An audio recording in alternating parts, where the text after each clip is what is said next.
Hablamos de los huérfanos, que hay 153 millones de huérfanos en el mundo. Hablamos de las viudas, que hay 245 millones de viudas y 115 millones de ellas viven en la pobreza, sufriendo aislamiento social y privaciones económicas por haber perdido a su esposo. Y también nos falta acotar el asunto de los esposos viudos, o sea, de los hombres que han perdido a su esposa. Hace unos 3-4 meses estaba justamente dialogando con un pastor que en el tiempo del COVID él perdió a su hijo en un mes, en una fecha pues, y al siguiente mes perdió a su esposa. Y había un grupo de pastores con el que yo me estaba reuniendo durante la época de pandemia. Y justamente muchos de ellos expresaban su preocupación por las viudas, pero también por los viudos. Hasta conocí un grupo que se formó de personas muy, muy enfocadas en atender a los viudos por COVID. Es decir, sus esposas habían muerto por el COVID. O sea, es una necesidad real esto que estamos hablando. No es simplemente una hipótesis, no es una idea, no. Es un problema serio y, como dice aquí el pastor Platt, ¿qué significa esto para los seguidores de Cristo? Saber que cada persona de estos millones representa un niño, una niña, una mujer, y tenemos que agregar a un hombre, por los cuales Dios siente compasión divina.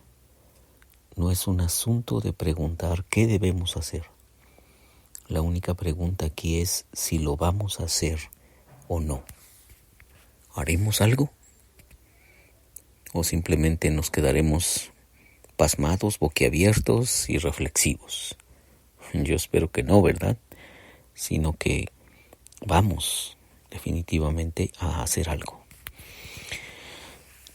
Una historia de redención. Me gustó tanto esta parte que no te lo puedo quitar de estos devocionales porque rompería la secuencia del planteamiento que hace el pastor David Platt. Pero, pues, no sería suficientemente poderoso, creo, el mensaje que quiero comunicarte. Dice que Dios no es solamente ha expresado con absoluta claridad a través de las Escrituras su interés apasionado por los huérfanos y las viudas, sino que también nos ha dado un libro entero que ilustra su preocupación por aquellos que pierden miembros de su familia de esta forma. El libro de Ruth es uno de mis libros favoritos de la Biblia, dice el pastor Platt. Es una historia de amor que trasciende el tiempo y que contiene todos los componentes que se requieren en un romance. Tragedia, pérdida, desesperación, triunfo, esperanza y lealtad. Todo combinado en una historia. Y te iba a decir que si tienes tiempo tomes tu Biblia y leas el libro de Ruth. Pero no, yo sé que tú no tienes tiempo, eres una persona súper ocupada. Y lamento que no lo hagas, pero te animo a que tomes tu Biblia y leas detenidamente el libro de Ruth. Y como te lo he dicho en otros devocionales, ojalá no lo leas por pedacitos, sino lo leas de una sola sentada. Y también, como te he dicho en otros devocionales, ojalá no lo leas solamente una vez, sino lo leas 1, 2, 3, 10, 15, 20, no sé, las veces que sean necesarias, y con tu disposición sensible para que Dios te hable y Dios te diga algo. Porque específicamente en este libro de Ruth, Dios quiere decirnos algo respecto de las viudas. Y como dice aquí el pastor David Platt, es una historia de amor que trasciende el tiempo y que contiene todos los componentes que se requieren en un romance. Tragedia, pérdida, desesperación, triunfo, esperanza y lealtad. Todo combinado en una historia. Sin embargo, no es solamente una historia de amor, es una historia dentro de una historia y es mucho más que un relato sobre una mujer moabita llamada Ruth. Es una historia acerca de usted, de mí y de todas y cada una de las personas que forman parte del escenario de la historia de la humanidad. Si me permite un poco de tiempo para contar esta historia, le prometo que le será de ayuda para ver la forma en que encajamos en la narración que Dios está tejiendo a favor de los huérfanos y las viudas de todo el mundo. Y una vez más, déjame animarte. Y te iba a repetir la frase: si tienes tiempo, lee el libro de Ruth. Pero déjame animarte, aunque no tengas tiempo, te hagas el tiempo y tomes tu Biblia, la Santa Biblia, y leas el libro de Ruth.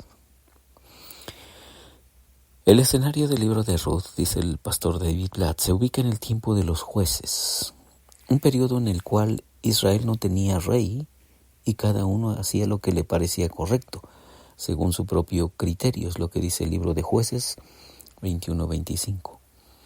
La historia comienza en Belén, una ciudad conocida como la Casa de Pan, pero en la que, para consternación y desánimo de sus ciudadanos, no había pan. En cambio, una severa escasez de alimentos dejó a todas las familias pasando hambre y en necesidad desesperada de conseguir comida. Así que un hombre llamado Elimelech empaca todas sus posesiones y con su esposa y sus 2 hijos se muda a Moab. Moab quedaba lejos de Belén y la cultura allí era muy extraña en todos sus aspectos. Muchas generaciones antes, los moabitas comenzaron a existir cuando Lot, el sobrino de Abraham, tuvo una relación incestuosa con su hija. Puedes leer eso en Génesis 19. Los moabitas eran un pueblo pecaminoso. En una ocasión, unas mujeres moabitas sedujeron a algunos hombres israelitas a cometer pecado sexual, lo cual llevó a la muerte a 24,000 hombres israelitas. También puedes leer eso en Números 25, 1 al 10. Los moabitas eran conocidos por su inmoralidad e idolatría, y Dios declaró que ningún moabita entraría en la congregación de su pueblo hasta la 10ª generación. Es lo que dice Deuteronomio 23:3. Huelga decir que un hombre judío viajara a Moab no era solo una señal de desesperación, sino también un hecho que le traería vergüenza. Imagina el escenario. Elimelech está súper desesperado de que no hay comida en Belén. Y dice, pues creo que la única opción es transitar, es irnos de aquí. Es migrar a Moab. Allí tal vez resolvamos el problema del trabajo y de la comida. Y dice aquí el pastor Platt que no obstante, lo que comenzó como vergüenza se volvió en dolor, en lo que al lector le parece un instante. Después de describir el viaje de Elimelech a Moab con su familia, el narrador de la historia usa solamente 3 versículos para describir 10 años de tragedia. Aquí es donde entra el asunto de la tragedia.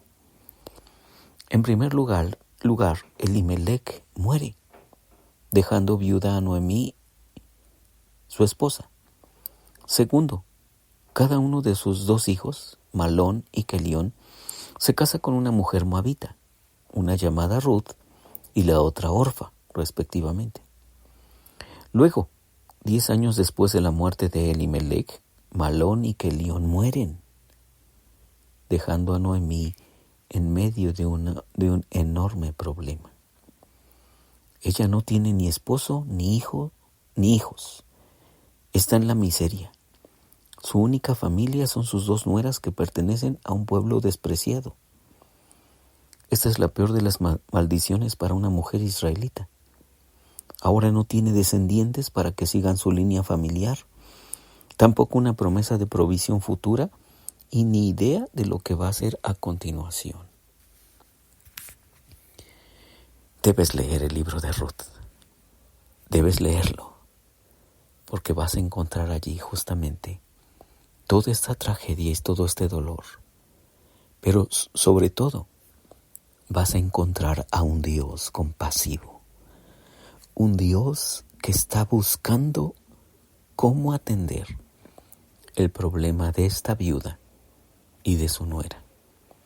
Así que quédate conmigo en los siguientes devocionales, porque vamos a encontrar unas perlas de la Biblia en relación con un mensaje contemporáneo respecto de las viudas. Soy Víctor Hugo Juárez y espero que este devocional sea de mucha bendición para ti. Dios te bendiga.